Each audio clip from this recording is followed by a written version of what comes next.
Hi, this is Anna Horford, and you're listening to Horford Happy Hour.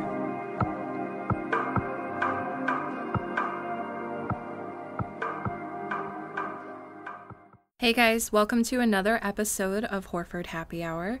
This week we're talking monogamy, open relationships, and cheating. And it's just me today, no special guest or anything. I thought I'd kind of tackle this one on my own. So the wine that we're drinking this week is called Eve Chardonnay. It's from Washington State. And my first impression of it is that it was like a little underwhelming, a little bland, but really crisp, and it's okay. Like, it's just an okay kind of Chardonnay. So I don't know if anyone's from Washington State or anyone who's had this brand who would recommend anything else in this particular line, but I would say that this Eve Chardonnay is just all right. All right, so I first had the idea for this week's episode when my brother John recommended a documentary about monogamy on Netflix, and it's part of a series called Explained. I'm not sure if you guys have heard of it or not, but it's where they feature a different topic each episode, kind of like Horford Happy Hour. And the documentary opens by kind of stating a really true fact, and it's that humans are terrible at being monogamous. So let's break this down. The definition of monogamy is the practice or state of being married to one person at a time, or the practice or state of having a sexual relationship with only one partner. And I actually did a Twitter poll today where I asked what your thoughts were on open relationships. So here are the results. I said, for an upcoming Horford Happy Hour episode, what are your thoughts on open relationships? As of right now, it hasn't run its full course, but it's been up for a few hours. It looks like 24% of people would be open to it. 40% of people said that it doesn't make sense to them. And 36% said no, never. So I feel like this is really interesting, and I'd really like to kind of break things down. So I think some people might change their minds a little bit by the end of this episode. We'll see. Back to the documentary my brother recommended. Here are a couple of interesting facts from Explained. So the first one is that in 2016, 2.2 million couples got married in the U.S., but over 800,000 got divorced. And although it's rarely enforced, adultery is still illegal in 20 states. That's the second one. And punishments vary from a $10 fine to 3 years in prison if you live in Massachusetts. So my Bostonian listeners, you guys better be careful. You don't want to be in jail while we raise Banner 18, because that would be very, very depressing and sad. They then ask the question, if monogamy is so hard, why do we make it one of our main goals in life?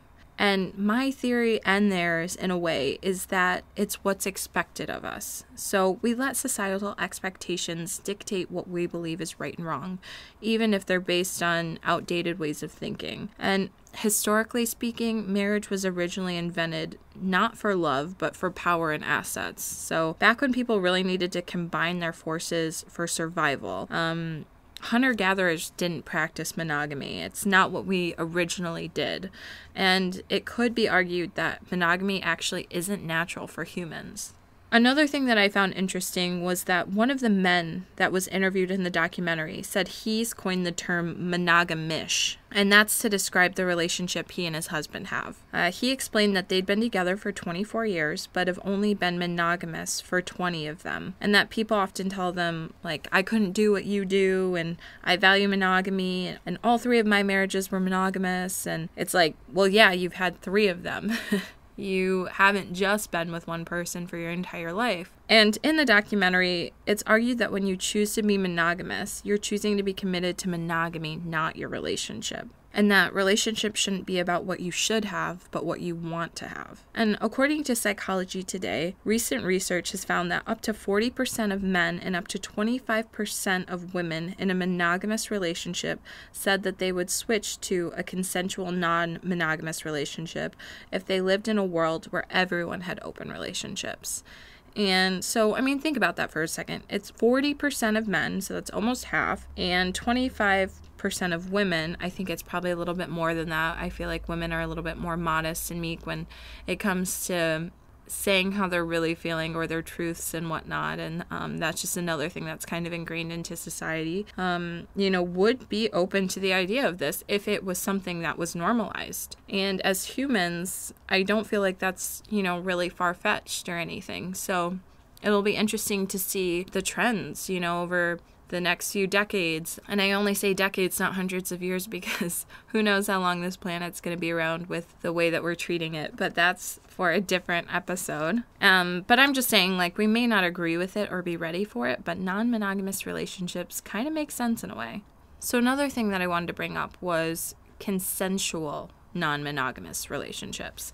I know I've brought up several points about how it may or may not be natural to be with more than one person at a time, but I'd just like to be clear that I do not condone cheating. If, you and your partner choose to go the non-monogamous route, that's one thing. If you're doing it without your partner's knowledge or consent, that's not only shitty, but irresponsible. There are just, I feel like, way too many risks involved emotionally and physically. Think like STIs, things like that. There's a lot of shit going around, so you gotta always be careful with that. And another side note, use condoms. Just wanted to throw that out there because I feel like a lot of people don't, and that's why, like I said, there's a lot of shit going around. So just be safe and be smart always. And also Explained. I feel like that's kind of a weird name for the documentary because now I'm just like, does that fit into my sentence or not?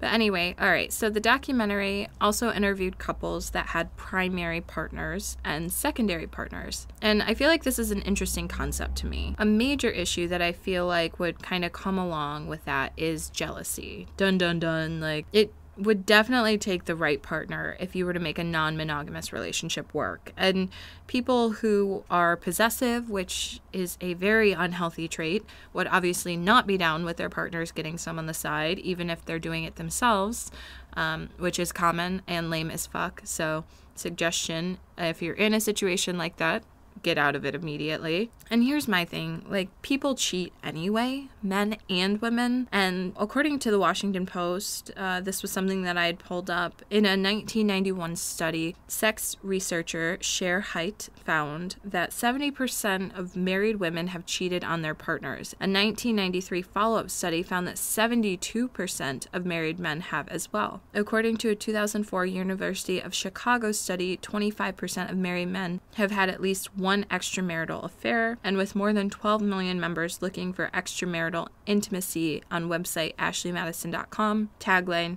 "Life is short, have an affair," it's easier than ever to break marriage vows. A wedding ring is not insurance against cheating. First of all, gross.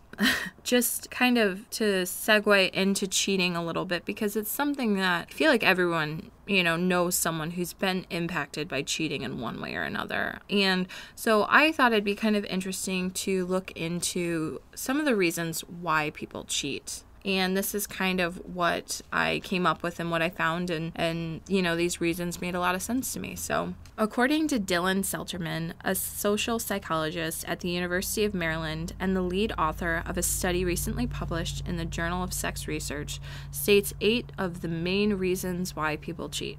So we're just gonna go through these quickly and just list them out, because I think this is something that a lot of people struggle with. I think it's something that a lot of people can relate to as well. So the first one is lack of love. Feeling that your partner is not the one for you, and no longer feeling passionate love or even falling out of love. Perceiving the relationship to be boring, dull, or stagnant. Number 2 is sexual desire. So just feeling unsatisfied with the sex life you have in your relationship, maybe because your partner's lost interest or you want to try something new that your partner can't give you. And that they also found that people might be motivated to test the waters with regards to their own, sexual orientation or identity, which I think is interesting as well. Number 3 is neglect. Feeling that your partner is not paying enough attention to you or not spending enough time with you. So just basically not feeling appreciated. Number 4 is situation. When you're in a different setting or not quite yourself, perhaps when you're on vacation, drunk, or under a lot of stress, you may have a momentary urge to sexually explore that would not necessarily be part of your stable everyday behavior. And, I think that makes a lot of sense. You always hear about a husband or wife going out on business trips and, maybe having an affair during that time, or the reason why people always want to check in on their spouses or maybe have their location, things like that, because you do get into sticky situations and things can get a little tricky. Number 5 is variety. So you live by the motto, you only live once. So you want to try lots of sexual experiences with as many partners as possible. Number 6 is low commitment. This is oriented towards people's definition of exclusivity. Some people say they never discuss being exclusive with their partner, or I didn't want to get too close, or I don't envision a future with this person. They're in a relationship, but they haven't specified that the commitment level is high or the exclusivity is there.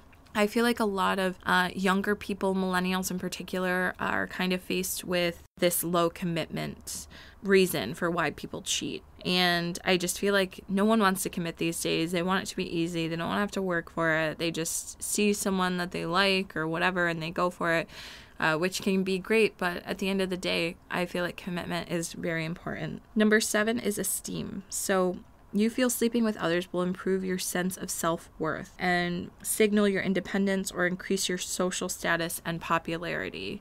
So I feel like we all kind of know someone like that, someone who struggles with their identity. Maybe they're really insecure and maybe they just get off on cheating, or maybe they're serial cheaters. And I feel like that's kind of a big issue as well. And number 8 is anger. So you suspect or know your partner has betrayed you, so you want to get even. The motivation is revenge. And I'm sure a lot of us know people who've gone through that as well, because when you're hurt, sometimes people feel like the only response is to hurt that person back. And I think we all know that that never really works out well. And you're probably not even going to end up feeling better after you cheat or, get them back. You're just probably going to, either way, you're going to have to face the music and realize what's going on in your relationship and try to work through it, or don't. So you got to make that choice. So those were 8 of the main reasons why people cheat. Kind of obvious, but at the same time, it's always interesting to see those things kind of laid out.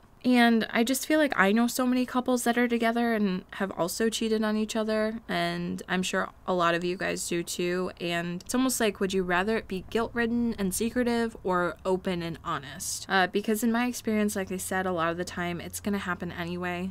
And I personally have always been against cheating, and I've never cheated on anyone I was dating, but I was with someone for over 7 years, and I'd be lying if the thought never crossed my mind. And I feel like a big part of that is because we're sexual beings, and I feel like that's really nothing to be ashamed of, but it's important to recognize. And that was actually part of the reason, like, my partner and I broke up. I feel like I'd rather break up with someone than cheat on them. And at the same time, I know I'm far from perfect and shit happens, but I think we'd all save ourselves a lot of resentment and heartache if we could just find it in ourselves, to be honest, with the people who are in our lives. So moving on, another argument for non-monogamous relationships is that humans have sex to bond, not just to produce children. And this is because sex is awesome. It has so many benefits as a stress reliever, headache helper, mood booster, etc. And I think that's something that's really important to take into consideration. We're not meant to just produce and have children. I know some people think that, but it's like, let's be honest, like, if you're having great sex, then you know that that's not the only reason that you're doing it. And something else that I believe that's a little underrated, in my opinion, is that you can have more than one soulmate. And it was explained pretty well in the snippet that I had recently posted on Instagram that I had gotten from Tumblr. And it just basically said, no other person on this planet was made for you. They were made for themselves. Love is all about choices. No one's going to be perfect for you, and I think we need to stop raising everyone on the belief that someone out there, just one person in the whole world, was made for you, because it isn't true. No one's made for you besides you. Other people belong to themselves, and if you want to make it work with someone, it's about hard work, understanding, compassion, communication, and choice. So those are just a few other things to take into consideration during this episode. And I didn't choose this episode to sway you in one way or another, but I chose it so I could present facts and opinions on something that I think makes a lot of sense. And, if you know in your heart of hearts that a monogamous relationship is for you, then I say do the damn thing. But realistically and statistically, traditional marriages don't usually work out without cheating or affairs or crossing some sort of line. And I'm not saying that you can't do it. I'm saying that most people don't. And you'd be really surprised. There are a couple relationships, even in my family, of the older generations who have been together for 30, 40 plus years. And you look at them and you think that they have like this fairy tale marriage that's always worked out. And it's like, when they sit down with you, maybe after a few shots of whiskey and really get into what their lives are like when they were younger. And we actually found out, like one of our great aunts and uncles, like they ended up having an affair in the middle of their marriage and when they were younger, and they were still exploring things and whatnot. And I thought that was really interesting, because these people that you think, oh, they must have figured it out, they have the secret to having a happy, long, loving marriage. It's like, yeah, those people fuck up too. And I feel like you'd be surprised what you'd uncover, if people were a little bit more open and honest about the things that they've gone through in their relationships. But I also want to point out that there are a lot of positives to being monogamous. I think it's, it's really safe. So safety is a reason. And if you believe in true love and soulmates, I think that, monogamy is kind of like the clear choice then. You truly believe that you found someone, and I'm all for that as well if that's what you believe. It's also probably easier, if kids are in the picture, it's easier to explain to people because it's not traditional, it's not normalized. And I think while future generations are going to be a little bit more open-minded about things, old ways die hard. So that's another thing. And I think that something I'd like for people to take away from this is that in any aspect of life, it's just important to continuously learn and grow. So when you're presented with new ideas or facts, I think it's important to take them into account. And this is how we develop well-rounded, more open, and accepting societies. And I feel like just make sure to be honest with yourself and the person that you're with. And looking back on my, past relationships, I wish that I would have been more honest and been more upfront. And, I know people worry about hurting people's feelings, stepping on toes, things like that. But, I think you're just really setting up people for more heartache in the long run when you aren't open about things. So I think that that's really, really important. And if you can't do that, then maybe you're just not with the right person, or maybe you need to do some soul searching. And, it takes time. Things like this, solid relationships, they don't just happen overnight. And I just feel like you really have to be on the same page with the person that you're with. And so, I don't know, just to kind of close this episode, I don't know if I'll ever be in an open relationship. I just want to put that out there right now. I never have been in the past, but I'm definitely open to it. And I hope you guys learned some things today, and I'd love to hear your thoughts on open relationships, monogamy, and cheating.